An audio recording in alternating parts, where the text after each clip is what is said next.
주시는 하나님의 말씀 요한복음 8장 48절에서 59절까지 보겠습니다. 드디어 오늘 요한복음 8장을 우리가 이제 끝나게 되네요. 요한복음 8장 48절에서 59절 말씀까지 함께 교독하도록 하겠습니다. 제가 48절을 먼저 읽습니다. 유대인들이 대답하여 이르되 우리가 너를 사마리아 사람이라 또는 귀신이 들렸다 하는 말이 옳지 아니하냐?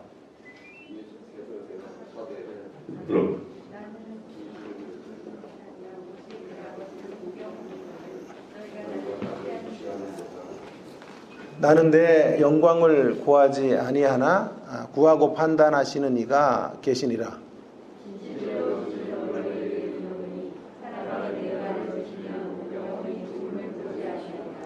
유대인들이 이르되 지금 내가 귀신 들린 줄을 아노라.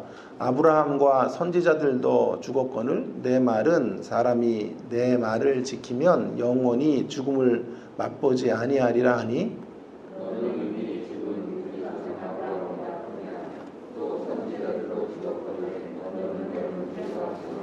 예수께서 대답하시되 내가 내게 영광을 돌리면 내 영광이 아무것도 아니거니와 내게 영광을 돌리시는 이는 내 아버지이시니 곧 너희가 너희 하나님이라 칭하는 그이시라.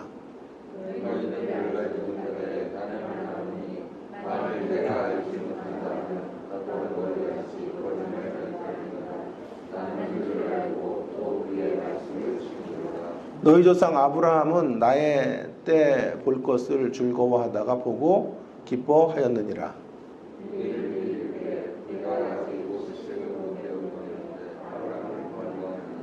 예수께서 이르시되 진실로 진실로 너희에게 이르노니 아브라함이 나기 전부터 내가 있느니라 하시니 그들이 돌을 들어 치려 하거늘 예수께서 숨어 성전에서 나가시니라. 아멘. 우리 하나님은 제가 종종 이런 표현을 썼습니다만은 사각을 뚫고 들어오시는 하나님이십니다. 사각을 뚫고 골을 넣으시는 하나님.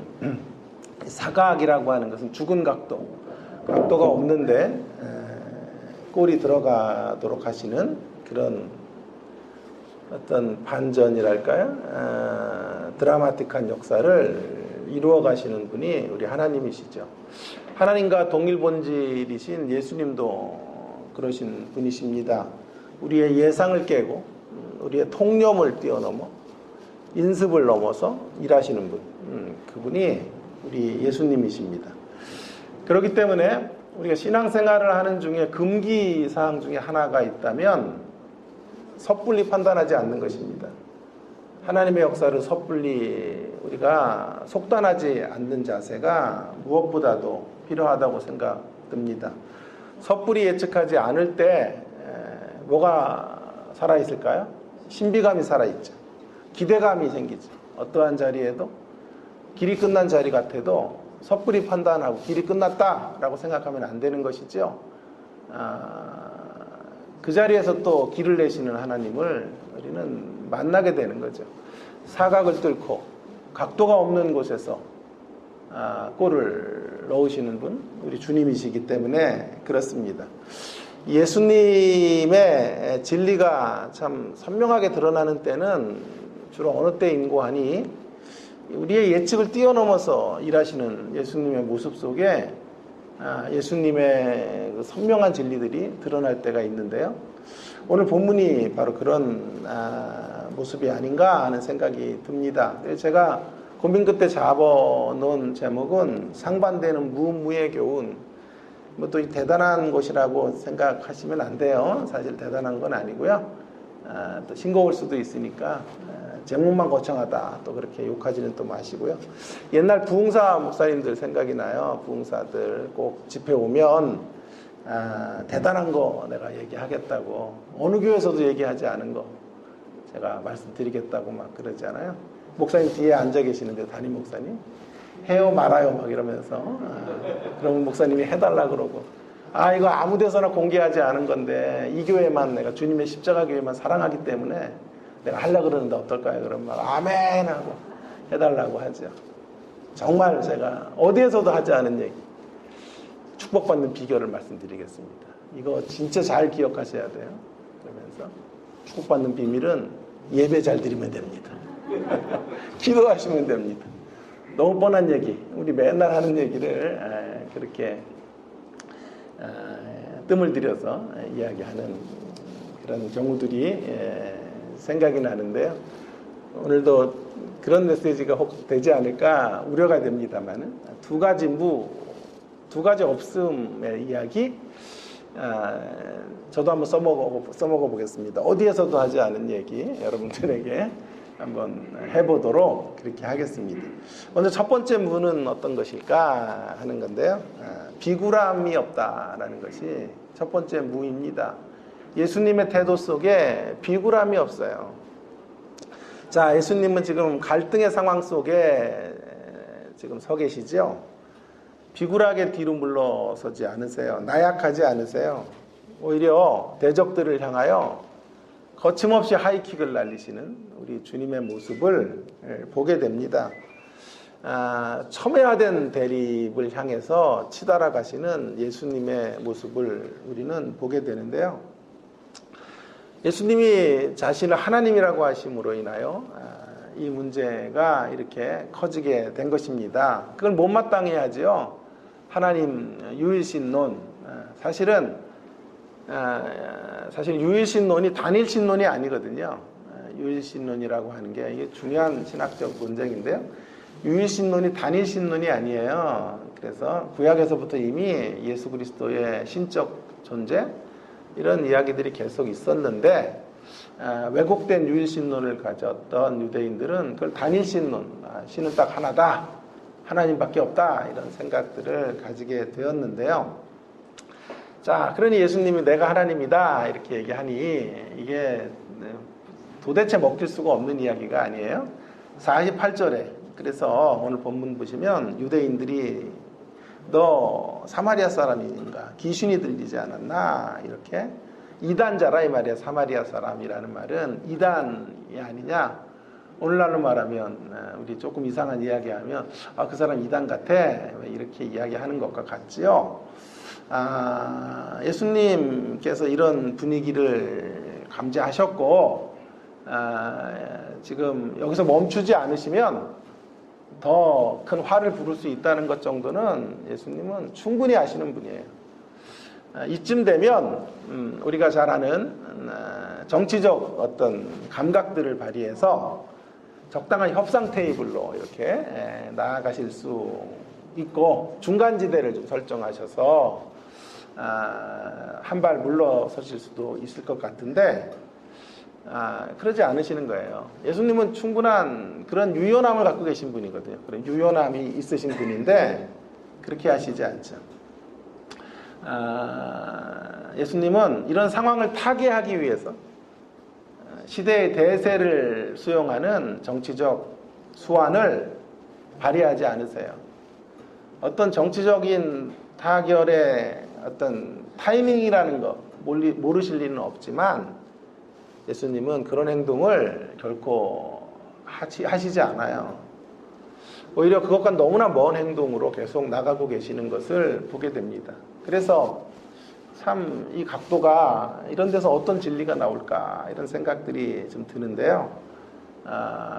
고민 끝에 제가 건져낸 메시지는 비겁함이 없어요. 비굴함이 없어요. 나약함이 없다라고 하는 거죠.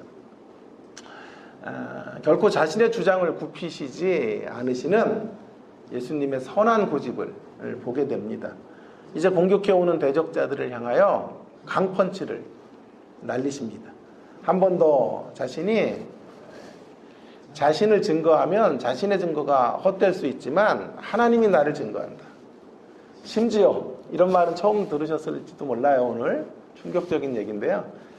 심지어 하나님께서 자신에게 영광을 돌리기까지 한다. 우리는 예수님이 하나님께 영광을 돌리는 이야기를 즐겨 들었죠. 그런데 이제 예수님은 심지어 어디까지 진일보에서 말씀하시냐 하면 하나님께서도 나를 위해 영광을 돌린다. 예수님도 하나님께 영광을 돌리고 하나님도 예수님께 영광을 돌리는 이러한 존재로 함께 사랑 안에서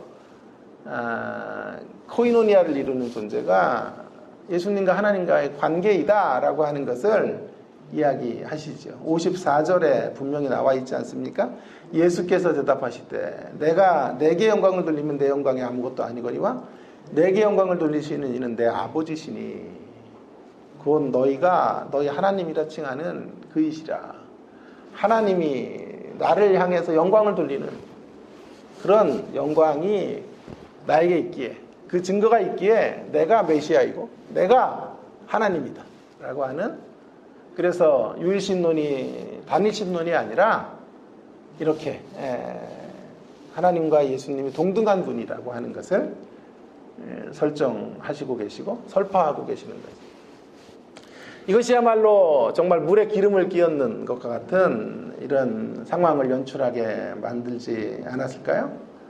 예수님을 극도로 미워하는 유대인들, 하나님 한 분만이 진정한 하나님이라고 생각했던 사람들이 정말 듣기 싫은 메시지를 지금 전하고 계시는 거죠. 유대인들의 인내가 바닥이 날 지경에 놓여지게 된 것입니다. 이쯤 했으면 이제 그만하셔도 되잖아요.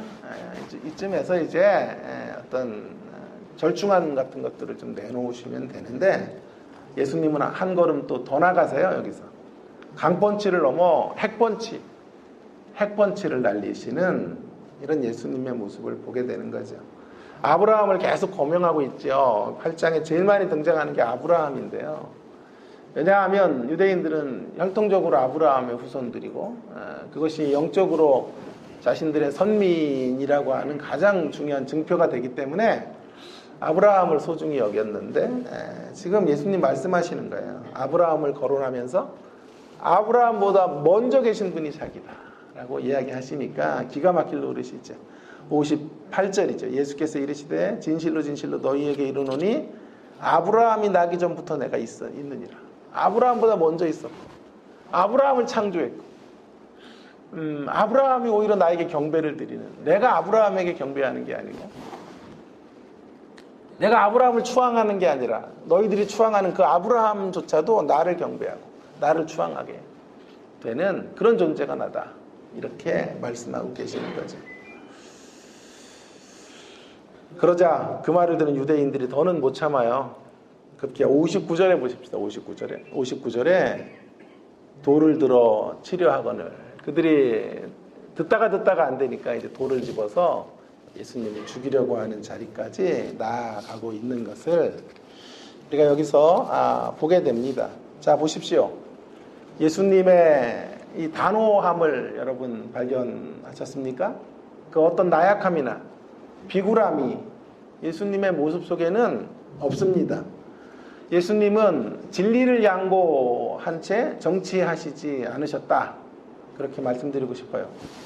진리를 내동댕이 친 협상은 예수님에게 없었습니다. 왜냐하면 예수님에게 있어서 진리는 타협의 문제가 아니라 순종의 문제, 따름의 문제였기 때문에 그렇습니다. 자, 이제 이것이 주는 오늘을 향한 도전 혹은 적용을 좀 생각해 보겠습니다. 오늘 우리가 사는 세상은 진리 물타기가 만연되어져 있는 그런 곳입니다. 비굴한 모습으로 진리를 타협하고 진리를 협상하는 세상 풍조를 우리는 너무나 쉽게 만나게 됩니다. 그런 세상 속에 우리 예수님의 이 모습은 너무나 큰 이 무의 모습, 이 비굴함이 없는 모습, 이 모습은 너무 큰 도전이고 또 위안이 되기까지 한다라고 말씀드리고 싶습니다. 찬송가 460장에 제가 참 자주 부르는 찬송이죠. 뜻없이 무릎 꿇는 그 복종 아니요, 운명에 맡겨 사는 그 생활 아니라. 이 작사가는 말합니다. 뜻없이 주저앉고 운명에 맡겨서 살아가는 건 신자들의 생활의 태도가 결코 아니다. 우리가 사는 세상과는 좀 결이 다르다, 다르게 살아야 한다 라고 말하는 거죠. 진리 물타기 같은 거 용인해서는 안 된다. 여러분, 우리가 사는 세상은 이렇게 진리를 빨리 양보하고 협상으로 나가지 않으면 편협한 분리주의자 라고 취급해버려요. 이런 세상 속에서 우리가 어디로 가야 하는가? 예수님을 본받아야 되겠습니다. 예수님 걸어가신 이 길을 가야 되겠습니다. 460장 1절 후반절에도 답이 있어요. 우리의 믿음 치솟아 독수리 날듯이 주 뜻이 이루어지이다 외치며 살아야 합니다. 우리의 믿음을 강하게 붙잡고 독수리 날듯이 이렇게 걸어가시는 저와 여러분이 될 수 있기를 주의 이름으로 축원합니다. 이것이 첫 번째 무예요. 첫 번째 무.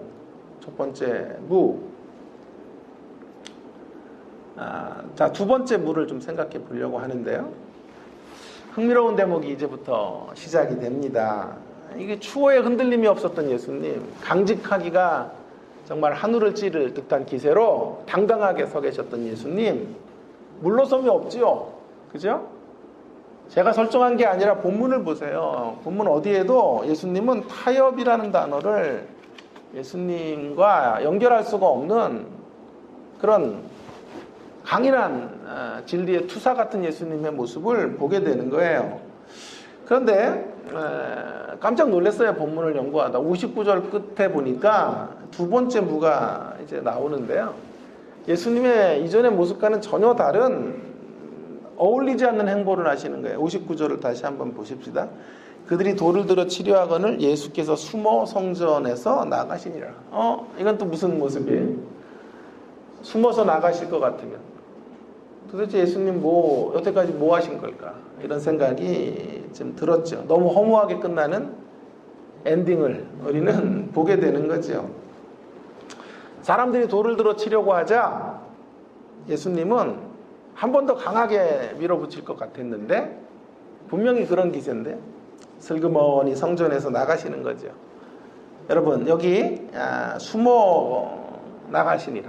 아무도 이런 구절은 또 창념하지 않기에 계시 우전 사색. 우리의 사색은 계시에 근거해야 돼요. 그래서 계시를 또 오직 성경만 다뤄야 되지만 전체 성경 전체를 또 다뤄야 돼요. 부분으로 섭취하면 안 되고 자기 꽂히는 메시지만 하면 안 되고. 그래서 이런 강해가 좋은 것 같아요. 이렇게 강해 한 장 한 장을 읽으면서 본문 안에 이렇게 편제되어져 있는 전체 성경의 구석 경륜들을 살피는 것이 너무 중요하다. 시간이 좀 많이 걸려서 그렇죠. 34번째 시간. 이거 언제 다 해요? 이거 한 80 해야 되나? 100회를 해야 되나? 이게 어떻게 해야 되나? 그럼 제 나이가 또 어떻게 되는 거예요? 이거? 자, 이렇게 걱정이 되기는 하지만 그래도 이 메시지를 제 말이 아니라 성경에 가지고 제가 설교를 해보니까요. 내가 선별된 주제들이요. 내 주제군이 정해져 있더군요. 몇 년 하면 이렇게 바닥이 날 정도의 주제군들이 내가 좋아하는 꽂히는 주제들이 있어요. 목회자들마다. 그래서 늘 그 주제에 언저리를 맴돌게 되는 그리고 성도들을 계속 그런 어떤 세뇌라 그럴까요? 거룩한 세뇌겠죠. 그래서 이제 뭐 조영기 목사님은 늘 어디로 가서 삼박자. 모래도 삼박자예요. 모래도 삼박자. 뭐 이렇게. 박영선 목사 같은 사람은 어디로 가도 성수. 김남준 목사 이런 사람들 어디로 가도 또 죄 죽임 맨날 이런 거. 무슨 그렇게 죄를 죽일 게 많다고 맨날 죄를 죽여야 된다고 그래요. 자기가 이렇게 꽂히는 대목들이 있어요. 그래서 그것들을 좀 탈피해가는 길은요. 이 본문을 이렇게 자연스럽게 읽어가는 게 중요할 것 같은데 오늘 한국교회에서 잘 다루지 않는 59절을 좀 한번 생각해 보려고 그래요. 슬그머니 도망하시는 예수님의 모습. 이전과는 좀 다르죠. 숨어 나가시니라 완곡한 표현이죠. 노골적으로 말하면 도망치셨다 이런 말이죠. 막 큰 소리 땅땅 치시면서 그렇게 대결 구도로 가시던 예수님께서 죄송합니다. 예수님에게까지 이런 표현을 쓴다는 건 불경한 표현일 수도 있지만 도주하셨다. 이렇게. 그래서 이 부분들을 넘어가는 것 같아요. 예수님이 도주하셨다 이런 거 차마 전하기가 껄끄럽지 않아요. 너무 대조되는 두 상반되는 모습이 아닙니까? 두 번째 무를 여기서 우리는 발견하게 됩니다. 무모함도 없어요. 비굴함도 없지만요. 예수님에게 무모함도 없어요. 이거 발견하기가 어려웠어요, 여러분. 이거 말할까요? 뒤에 없네, 목사님이. 계셨으면 말하라 그럴 것 같은데. 무모함도 없어요, 무모함도. 예수님 한 번 더 치고 나가실 것 같은 상황에서 그렇게 하시지 않아요. 숨어서 도망하시는 길을 선택하시는 거예요. 저는 성경은 그 어떤 인물도 미화하지 않는다고 생각 들어요. 심지어 예수님의 모습조차도 미화시키려는 의도가 없어요. 매우 사실적으로 정직하게 그려주고 있어요. 예수님 정도라면, 다른 인생들과 달리 예수님 정도라면 한번 쭉 갔으면 끝까지 직진으로 가셔야 되지 않아요? 돌을 들어 치려고 하자 주춤할 게 아니라 예상하셨을 테니까 더 큰 영적 권세로 그들을 제압하고 돌들을 내려놓도록 좀 그렇게 하시지. 그렇게 하셔야 예수님다운 게 아니에요? 그런데 예수님의 지금 선택은 은밀하게 숨어 성전에서 나가시니라. 이유가 뭡니까? 이유가 뭘까요? 예수님은 진리로 세상을 정복하려고 하시는데 그 진리로의 정복은 힘으로의 정복이 아니라 힘 있는 정복이어야 되기 때문에 그래요. 제가 만든 어록이에요.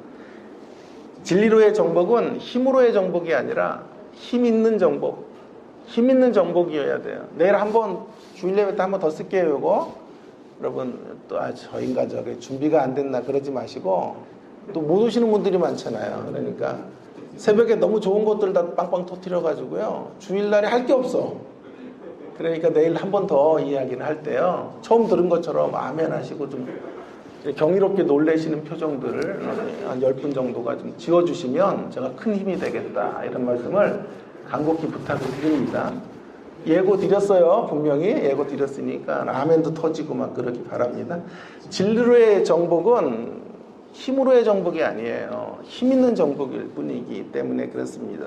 계시록 5장에 가시면 예수님께서 유다 지파의 사자 다윗의 뿌리로 이기셨다라는, 그래서 인봉된 책을 여실 것이다. 인봉돼 있다는 말은 하나님의 구원 역사가 이 현실 속에서 펼쳐지지 않을 것이라는 절망적 선언과도 같아요.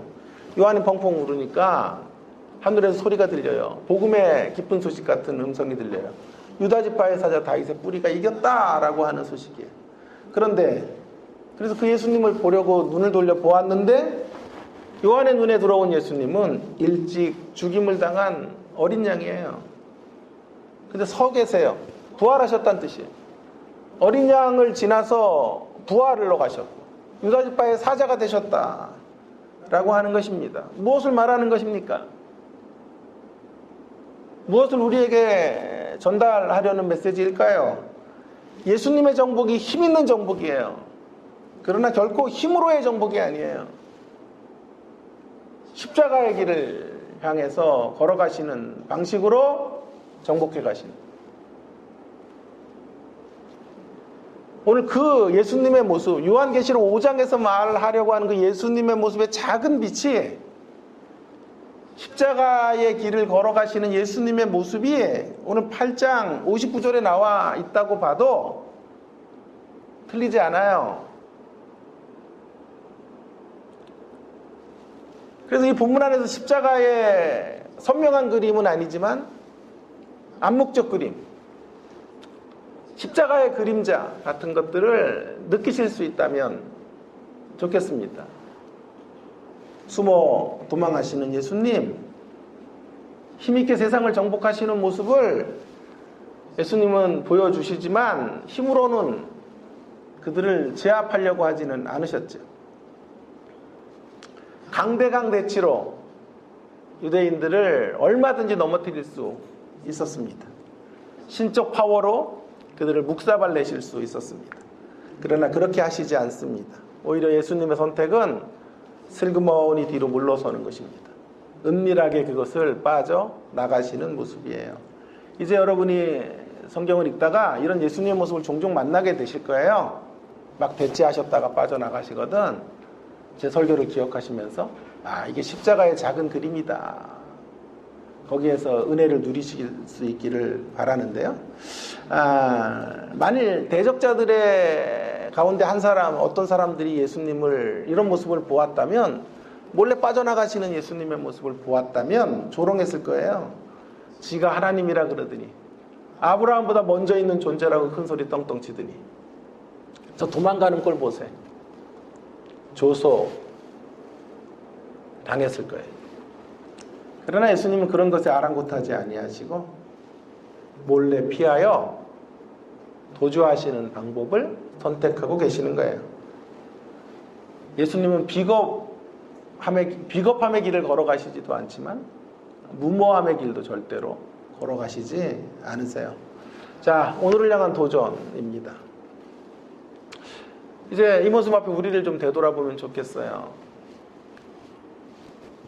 비겁하지 않지만 무모하지 않으신 예수님의 모습 속에 우리를 좀 성찰해보면 어떨까 하는 생각을 해보게 되었어요. 우리 너무 사소한 것에 분노하고 사소한 곳에서 승리를 거머쥐기 위해 올인하고 있는 그런 모습은 아닐까. 그거 이겨서 뭐 하겠다고 그것을 이기려고 하는지 모르겠어요. 제가 제주도 갔다가 며칠 지나지 않아서 제주도 가는 비행기 안에 난동을 부린 사람의 이야기가 나오더라고요. 아기가 울었다고 해서 소리를 치고 승무원들이 말리는데도 혈기를 내고 넥타이를 풀고 마스크를 풀는 일들을 했다고 제주경찰에 체포가 돼서 아마 실형을 살지 않을까 하는 생각을 하는데요. 이런 모습이 우리들의 모습이에요. 우리의 일상에서 얼마든지 이런 사건들이 유사하게 벌어지고 있는 거죠. 너무도 중요하지 않은 일에 그 3, 40분의 시간을 참으면 되는 것인데 그 시간을 못 참아요. 너무 중요한 일에 에너지를 소비하고 논쟁에 말려들어요. 그리고 승무원들이 말리면 주저앉는 흉내라도 하면 되잖아요. 슬그머니 꼬리를 내리면 되는데 한번 혈기를 냈기 때문에 끝까지 그 혈기의 어떤 끝장을 보려고 하는 이런 모습들이 우리들의 모습이 아니에요? 너무 중요하지 않은 사소한 일들 앞에 올인하고 꼬리 내리기를 하지 않는 거예요. 제가 86회 신대원 졸업인데요. 총신 신대원 86회인데 우리 톡방이 있어요. 그래서 한 200명 가까이가 톡을 주고받는데 빠져나오려 그래도요, 지가 교수 되더니 이놈이 톡방에 초대했더니 하여튼 조심해야 돼요. 교수로서 문자도 빨리빨리 보내주지 않으면요 교수 되더니 교만해져가지고 이게 아니 내가 원래 문자를 잘 늦게 보내는 스타일인데 그런 오해를 받기 때문에 정말 신중해야 되는데 요즘 이제 이번 주에 핫 이슈가 뭐냐 하면 누가 전주에 있는 우리 동기 목사님 한 분이 전주에 제일 큰 교회 목사인데요. 여성 안수를 찬성한다 이렇게 해서 올린 거예요. 그래서 기고를 한 거예요. 이제 합동 측에도 여성 안수가 합법화돼야 된다. 그렇지 않으려면 총신에서 여학생 뽑지 말라. 이게 뭔 짓거리냐 이게. 여학생들 뽑아가지고 목사는 안 된다 그러니 시대가 어느 시대인데 이 망신을 당하려고 그런 기고를 하고 지지를 표명을 했는데 난리가 난 거죠. 자고 일어났더니 막 톡이 막 50개 60개 들어와 있는 거예요. 나한테 누가 그렇게 올 만한 그런 인기는 아직 아니거든요. 한 대여섯 개씩 오는 정도인데 그래서 이게 웬일인가 하고 들어갔더니 막 난리가 난 거예요. 톡방이 쑥대밭이 된 거죠. 그거에 반대하는 사람들, 찬성하는 사람들 막 서로 언쟁이 붙어가지고 막 들어보니까 인신공격을 하고 당신은 목사도 아니고 진리를 파는 놈이라 그러고 막 난리가 난 거예요. 난리가 난 거예요. 서로 감정을 상하게 하는 톡을 주고받으면서 분노를 삼키지 못하고 새벽 내내까지 서로 싸웠더군요. 새벽 기도도 안 하나 이 목사들이 서로 막 논쟁을 벌이고 논쟁에서 한 걸음도 지기 싫은 거지. 그리고 잘 봤더니 한 3, 4명이 딱 밖에 없어요. 나머지는 참여도 안 해요. 3, 4명이 계속 논쟁을 하는 거예요.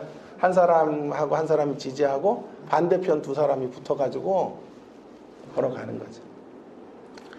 여러분, 저는 뭐 들어갈 수도 없어요. 거기 너무 할 말은 많은데 제가 이 논리로 또 하면은 또 다 제압할 수 있을 것 같은데 참느냐고 너무 힘들어요.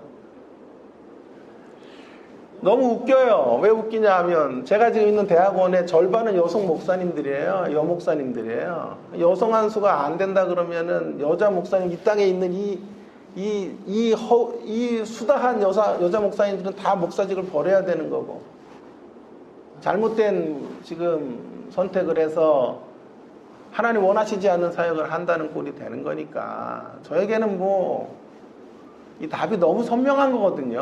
뭐 이거는 뭐 논쟁이고 뭐 논쟁의 주제가 저에겐 되지 않는다. 이미 이런 논쟁은 저는 신학교 시절, 유학 시절에 다 이미 끝내놓았기 때문에 아무런 문제가 안 되는데, 이제 시대가 지금 얼마가 지났는데 여자 목사들이 이렇게 많은 세상에서 이런, 그러니까 한참 싸우는데 막판에 여자 목사님 한 분이 여자 전도사님 것 같은데 우리 동기가 들어온 거예요. 참다 못 참겠다고, 여성으로서 한마디 하겠다고. 지금 어느 시대인데 이따운 논쟁을 하냐고 난리가 났어요. 여러분, 왜 우리는 이렇게 사소한 것에, 사소한 문제는 아니겠지만 자기 주장을 관철하는 일에 이렇게 목숨을 걸까요? 그 동기들의 그 인격을 다 허물어뜨리면서까지, 인터넷상에서 그렇게 서로를 비방하면서까지 무엇을 위해서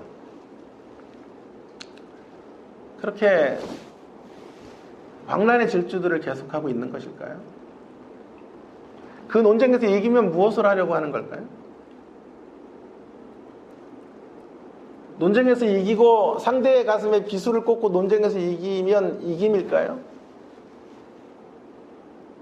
그게 힘 있는 이김일까요? 힘으로 이기는 게 아닐까요? 힘있게 이겨야지 힘으로 이겨서 안 되지 않아요? 우리 예수님의 모습에서 배워야 한다고 저는 생각합니다. 슬그머니 뒤로 물러서기. 처음 들으시죠? 제가 처음 듣는다 그랬잖아요. 슬그머니 뒤로 물러서기. 아, 그런 것도 교훈이 됩니까, 목사님? 아니, 그 앞에 것도 됐는데. 진리 사수하기는 아멘 하시더니 아무도 안 하긴 했지만 속으로는 했잖아요. 그죠? 진리 사수하기 아멘 했잖아요. 그렇다면 왜 동일한 문맥에 있는 메시지는 설교의 테이블에 올릴 수 없다고 생각하시는 거예요? 새벽 기도를 진짜 즐기는 사람이에요. 제 창작, 제 고민을 하면 돼요. 유명하지도 않으니까 이단이라 그러지도 않아요, 저에게. 좀 그렇게 시비 거는 사람도 있으면 제가 뜨는 건데 아무도 시비도 안 걸어요. 그래서 실험하는 거죠. 창조적 실험. 그 시간이 새벽 시간이에요. 얼마나 좋은지. 제 영의 자유함을 누리는 시간. 또 마음껏 하면 돼요. 2시간 해도 되고 1시간 해도 되고. 국내 유일하게 새벽기도 1시간 이 자유. 여러분이 힘들지 저는 얼마나 자유로운지 몰라요. 이 신경. 여러분, 왜 이 두 번째 교훈은 한국교회에서 잘 말하지 않을까요? 너무 좀 정직하지 못한 거예요. 우리의 목사님들과 강단이요. 너무 예수님도 미화시키려고 하는 거죠. 진리 사수만 신령한 교훈이라고 생각하는 거죠. 순간순간 숨기 이런 거는 신령한 교훈이 되지 못한다고 생각하는 선입견이 있는 거죠. 저는 예수님이 보여주신 꼬리 내리기 필요하다고 생각해요. 예수님이니까 거기 안에다 수식어를 붙입시다. 거룩한 꼬리 내리기. 거룩한 꼬리 내리기. 부부싸움 할 때 이런 꼬리 내리기를 좀 적용하며 살면 좋겠어요. 서로 벼랑끝으로 몰지 마세요. 부부싸움의 목표는 상대를 내 논리를 완전 제압하는 게 아니에요. 완전 승리를 내가 거두는 데 있지 않아요, 부부싸움은요. 저의 실험에 의하면, 저의 임상 실험에 의하면 제가 논리로 와이프를 완전히 제압하는 날은 밥이 안 나와요. 밥 못 먹는 날이야, 그날은요. 요즘은 그렇게는 안 싸워요. 적당한 선에서 제가 물러서고 와이프에게도 후련하게 해주고 그렇게 길을 살려주면 시장 봐가도 반찬 차리더라고. 한 30만 원어치 사다가 하루 먹고 죽을 것처럼 배 터지게 먹도록 하고, 먹지도 못해. 제가 요즘 살을 빼고 하니까 다 버리고 하는 이런 일들이 벌어져요. 적당한 자리에서 꼬리 내리는 방법들을 좀 예수님처럼 좀 배워가기를 바랍니다. 무모하지 않게. 무모한 싸움에 사람을 잃으면서까지 그 싸움에 뛰어드는 우리가 되지 않기 바랍니다. 신학 논쟁을 적당히 하세요. 여성한수 지금 논쟁한다고 이겨요? 안 된다는 사람들을 된다는 사람들이 설득해요? 절대 못해요. 절대 못해요. 안 된다는 사람은 안 된다고 생각하다가 죽는 거고, 그렇다고 된다는 사람들이 또 안 된다는 사람들이 된다는 사람들을 또 설득할 수 있을까요? 제가 보기엔 절대 안 돼요. 그것도 안 되는 거죠. 공론의 장에서 함께 의견들을 개진하는 건 좋으나, 그러나 서로 인신공격을 하면서 그 아름다운 소중한 동기들의 가슴에 비수를 꽂으며 네가 목사냐고 소리치는 이런 싸움은 무모함이죠. 무지함이죠. 논쟁에서 속 시원하게 이기면 안 돼요. 정치 논쟁 같은 거 그렇게 하시면 안 돼요. 내 정치적 입장으로 상대를 절대 설득 못해요. 절대로 안 돼요. 절대로. 저도 얼마나 많이 해봤겠어요. 절대 안 되더라고요. 또 상대가 갖고 있는 정치적 논리로 내가 절대 설득도 안 돼요. 논쟁에서 속 시원하게 이기면 사람을 잃어요. 논쟁에서는 속 시원하면 안 돼요. 내가 밀린 듯 해야 돼요. 아우, 속 시원했다. 우리 편에서 속 시원한 거예요. 상대편에서는 제일 원수야. 그렇게 되면. 내 주장을 소신껏 삐력하되 감정이 격해질 때 살며시 꼬리 내리기, 그런 미덕으로 살아가실 수 있기를 바랍니다. 그리고 인격을 존중하고 상대를 까발리지 않는 이런 모습들. 어차피 논쟁을 통해 우리가 서로 바뀔 수 없기 때문에 그래요. 일상에서 살며시 물러서기, 한 발 뒤로 숨기, 이런 미덕으로 우리 예수님이 서셨던 이 모습으로 결코 무모하지 않기. 물론 내가 목숨을 던질 때가 있어요. 예수님도 이렇게 물러서시지만 않아요. 십자가를 질 때는 그분의 때에서는 목숨을 거시죠. 그러나 이 사소한 일들, 여기서 예수님은 돌에 맞아 죽어야 된다고 생각하지 않으신 거예요. 아버지의 때를 향해 가야 된다고 생각하죠. 자, 결론입니다. 결론을 대신해서 이 상반되는 무무를 조화롭게 균형 있게 신앙의 모습으로 보여줬던 사람은 다니엘이에요. 다니엘 1장. 이 본문도 진짜 여러분과 함께 했어요, 우리 다니엘서도. 너무 속상해요. 한국 교회 왜 이렇게 편협한지, 왜 이렇게 한 방향밖에 없는지 진짜 저는 설교들을 듣다가 막 가슴이 터져요, 터져요. 맨날 1장 8절만 갖고 해요. 다니엘 뜻을 정했다. 뜻 정합시다. 청년부 집회, 어디 무슨 세미나 같은 데 가면 다니엘이 뜻을 정했다는 거예요. 매일 뜻을 정합시다. 뜻을 정합시다. 술 먹지 맙시다. 하지 맙시다. 예, 물론 그 면에서 다니엘은 비굴함이 없어요. 1장 8절 뜻을 정했어요. 비굴함이 없어요. 절대 권력자 앞에서 주눅 들지 않았어요. 그건 너무나 귀한 거절의 영성이에요. 거절의 영성. 근데요, 잘 읽어보세요. 1장을요. 잘 읽어보시면요, 다니엘 1장은요 2가지로 수용해요. 바벨론의 학문 배웠다니까요. 왕궁학교에서 바벨론 학문 배워. 바벨론의 학문의 최고의 주력 과목은 점성술이라 그랬잖아요. 점성술은 지금 무당스쿨이에요. 무당스쿨. 전체의 움직임을 가지고 비 오는 날, 전쟁의 날, 무슨 국가 행사를 치루어야 되는 날들을 맞춰야 돼요. 제사의식이 항상 들어가야 돼요. 그 공부는요, 뭐 타투 같은 뭐 이런 거 가지고 뭐 이런 거 하잖아요. 뭐 점쟁이 학교 같은 공부예요. 저 같으면 음식 먹는 것보다 이거 더 심각하게 싸울 것 같아요. 또 하나 뭐가 있어요? 이름 바꿔야 돼요.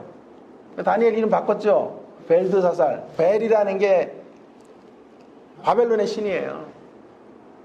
다니엘은 하나님이 나의 재판관이라는 뜻이고, 벨드사살은 벨이 나를 지켜주십니다. 부처님이 나를 지켜주십니다. 이렇게 이름 바꾼 거예요. 공자께서 나를 지켜주시는 인생입니다. 이렇게 이름 바꾼 거란 말이에요. 저 같으면 이 두 개 가지고 싸울 것 같아요. 아무도 이런 얘기는 안 해. 받아들인 건 왜 얘기 안 해요? 왜 거절한 것만 얘기하냐고. 1장 8절만 왜 가지고 씨름을 하지? 누군가가 한번 그 얘기를 하면 아무런 생각도 없어요. 다 그 답습하러 걸어가는 거예요. 얼마나 속상한지 몰라. 설악산을 맨날 한 길로만 올라가는 거예요. 맨날. 그리고 설악은 봤다는 거예요. 아니 옆으로도 좀 올라가 보고, 저녁에도 좀 올라가 보고. 아, 저녁엔 안 되나? 입산금지인가? 어쨌든 계절마다 설악의 자태가 다르게 느껴지는 것인데 한 방향밖에 없어요. 자, 오늘 본문의 다니엘 1장의 중요한 메시지는요, 거절의 영성만이 아니라 수용의 영성. 다니엘이 두 가지 가지고는 단기적으로 목숨 걸어서 싸워야 될 문제라고 생각하지 않은 거예요. 장기적 프로젝트로 싸워야 될 것을 결정하고, 무모하게 자기를 던지지 않아요. 다 거절하면 우리 세상 밖으로 나가야 돼요. 다 거절하지 않아요. 두 가지 받아들여요. 이름 바꿔요. 그래도 난 다니엘이야 속으로 고백하고, 어느 날 내가 다니엘로 쓰는 날이 있을 거야. 바벨론 학문 배우는 거예요. 그래, 세상은 도대체 어디로 가고 있나? 세상의 정체는 무언가? 이 학문으로 내가 한번 세상을 알아야 그 안에 복음은 전하지. 배우는 거예요. 수용의 영성. 거절의 영성과 수용의 영성. 이 두 가지의 영성으로 승리하자. 그 다니엘의 전통을 완성하신 분이 예수님인 거예요. 거절의 영성은 선지자적인 영성이에요.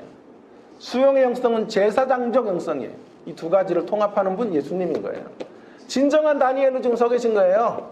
요한복음 8장에서 진정한 다니엘로, 참 다니엘로 서 계신 거죠. 완성하시는 거죠. 오늘 본문 안에서. 그래서 비겁함도 없지만, 비굴함도 없지만, 무모함도 없어요. 이 수용과 거절의 영성 두 마리 토끼를 함께 붙들고 승리의 길을 걸어가시는 저와 여러분 되기를 주의 이름으로 축원합니다. 기도하겠습니다. 오늘 주신 말씀을 좀 기억하면서 상반되는 두 가지 무에 대하여 말씀을 드렸습니다. 우리들의 신앙의 여정 속에 비굴함 없어야 돼요. 비겁함 없어야 돼요. 진리 이렇게 막 물타기 하고 타협하고, 진리를 협상 테이블에 내놓고 그렇게 살아서 안 돼요. 그러나 무모함도 없으셔야 돼요. 사소한 것에 목숨 걸고, 부부싸움에서 내가 내 논리로 와이프를 이기려고, 바보들이에요, 그런 사람들. 소리쳐서 자녀들을 제압하는 바보들이죠.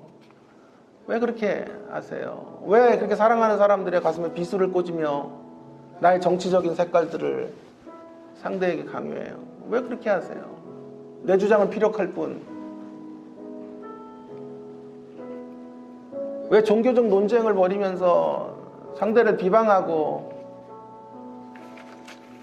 상대를 잃어요? 사람을 잃으면서까지 논리적 승리를 거둬서 뭐 하겠어요? 예수님 모습이 우리에게 참 기감이 됩니다. 오늘 말씀 붙잡고 우리도 비굴하지 않겠습니다. 그러나 무모하지도 않겠습니다. 다니엘처럼 선지자적 영성과 제사적 영성을 함께 가지고 이 세상을 헤쳐나가겠습니다. 함께 동성으로 같이 기도하고 마치겠습니다. 기도하십시다. 하나님 아버지 은혜를 감사합니다. 오늘도 저희들에게 귀중한 생명의 말씀을 주시고 하나님 말씀 가운데서 주의 음성을 발견하도록 인도해 주셔서 감사합니다. 예수님 보여주셨던 이 비굴함이 없는 모습들 하나님 우리도 가지고 이 땅을 살기 원합니다. 하나님 그러나 무모함도 없도록 도와주셨소. 아버지 하나님 우리가 참으로 주님의 길을 걸어가면서 사소한 것에 우리의 인생을 던지고 상대의 가슴에 비수를 꽂으면서까지 하나님 나의 논리를 설득하는 이런 일들이 없도록 하나님 아버지 은혜를 우리에게 베풀어 주시기를 간절히 원합니다. 예수님께 배우고 예수님을 본받아 나아가는 하나님의 사람들 되어지기 원합니다. 다니엘처럼 수용과 거절의 영성을 함께 두 마리 토끼로 붙잡고 나아갈 수 있는 하나님의 사람들 되어지기 원합니다. 처럼 지혜롭고 비둘기처럼 숨겨 우리의 모습으로 하나님 이 세상을 향하여 나아갈 수 있는 하나님 주의 백성들이 다 되도록 우리 하나님 인도해 주시기를 원합니다. 오늘도 하나님 말씀 하나 우리에게 허락해 주시고 말씀 가운데 교훈해 주셔서 감사합니다. 주여 말씀 붙잡고 믿음으로 승리하며 주의 역사를 이루며 하나님 아버지 온전한 하나님 기뻐하시는 신앙의 길들을 걸어갈 수 있도록 인도하여 주시옵소서. 하나님 아버지 감사합니다. 오늘 이 아침에도 달고 오묘한 주의 말씀들을 저희들에게 허락해 주심을 진심으로 감사드립니다. 예수님에게 배우는 저희들 되어지기를 원합니다. 진리를 양보하며 타협하며 살아가는 그런 비굴함이 저희들에게 없도록 늘 거절의 영성으로 세상에 죄와 결변된 자들로 살아가기를 소망합니다. 참 진리 편에 서는 저희들 되어지기를 간절히 원합니다. 예수님께 배우기 원합니다. 진리를 사수한다는 명목 아래 무모한 그런 도전을 하는 그런 저희들이 되지 않도록 도와주시기를 원합니다. 살며시 꼬리 내리며 그렇게 한 발을 물러서시는 예수님처럼 그렇게 거룩한 물러섬을 배우는 저희들이 되어지도록 은혜를 베풀어 주시기를 간절히 원합니다. 논리로 이기고 사람을 잃어버리는 어리석음을 범하지 않도록 주님 도와주시기를 간절히 원합니다. 다니엘처럼 선지자적인 영성과 제사장적 영성을 함께 균형 있게 가지고 하나님 이 바벨론과 같은 세상을 헤쳐나가는 저희들 될 수 있도록 은혜를 허락하여 주시옵소서. 결단하며 살되 하나님 아버지 세상 속에 들어가서 하나님의 뜻을 펼치는 저희들이 될 수 있도록 인도하여 주시옵소서. 하나님 주일 예배를 올려드립니다. 주일 하나님 성도들 말씀을 통하여 새로워지고 거듭나고 주님을 다시 한번 만나 배우는 놀라운 예배의 시간이 되도록 은혜를 베풀어 주시고 부족한 종을 사용해 주셔서 선한 말씀의 통로로 쓰임받는 복된 시간 되도록 역사하여 주시옵소서. 이 시간 또 개인으로 기도할 때도 주님 저희 가운데 임재하시고 저희들의 기도에 응답하여 주시옵소서. 예수님 귀하신 이름으로 간절히 기도 올리옵나이다. 아멘. 우리 각자